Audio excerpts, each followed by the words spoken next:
Біздің индивидуальный специалистіміз бар. Қызмет көрсету бойынша біз барлық специалистлар выступайттық.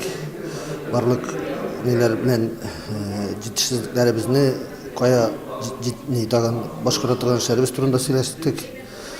Барлық мына бұл күндерде тұратабыз енді механизаторларға спецовкалар, аптечкалар, мына бұлай біле бар респираторлар, кімлер пагу білен шетірген тармақташаушылар үшін. Бұлай біле біздің барысы да менгісігінде бар. Сüleymanов хуҗалыгында язгы кыр эшләрендә 54 берәмлек техника кырга чыга. Һәр трактор 2 механизатор белән комплектланып куелган. Мастерскойларда ремонт эшләре башланыр алдыннан Беләр озеро базасында кыр эшләрендә катнашачак эшчеләргә хезмәтне саклау буенча өйрәтүләр үткәрелгән. Шул юнәлештә район буенча 60 механизаторны үткән елның ноябрь аенда 40 сәгатьлек программа буенча укытканнар. За первый квартал 2019 года у нас проведено 30 заседаний Координационного совета по охране труда. Также состоялось 7 выездных проверок на объекты строительства и капитального ремонта в транспортной, дорожной организации и предприятии жилищного коммунального хозяйства.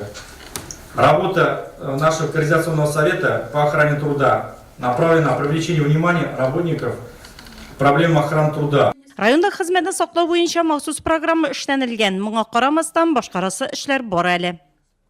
В сельхозпредприятиях только в 3 организациях в настоящее время работают освобожденные специалисты по охране труда. Это Нурлатский сахар, Нурлатский элеватор и КФХ Сулейманов Артем Исмагилович. А в других хозяйствах эти обязанности возлагаются на других специалистов. Хотя по положению, если в предприятии работает 50 человек, должен 1 специалист по охране труда. В 2017 году в Республике Татарстан зафиксировано 3 случая со смертельным исходом. Один из них случай произошел в нашем районе. Авыл хуҗалыгында эшләүчеләрнең сәламәтлекләре дә көн үзәк мәсьәләләрнең берсе булып тора. Сüleymanов хуҗалыгында эшләүче 380 кешенең барысы да медицина тикшерүне үткән. Авыл хуҗалыгында бәхетсезлек очраклары булып тора. Сәбәбе хезмәтне саклау кагыйдәләрен тупас бозу, урыннарда эшне дөрес итеп оештырмау. За 2018 год зарегистрировано 176 несчастных случаев, в том числе 40 случаев со смертельным исходом и 136 случаев с тяжелыми последствиями. Шунда ук авыл хуҗалыгы министрлыгына килгән белгечләр туфрак эшкәртү һәм чәчү техникаларын килү, бертекле культураларны чәчү үләннәреннән, кырткычлардан, авырулардан саклау турында сөйләштеләр. Киңәшмә укыту, хезмәтне саклау айлыгы кысаларында үткәрелде.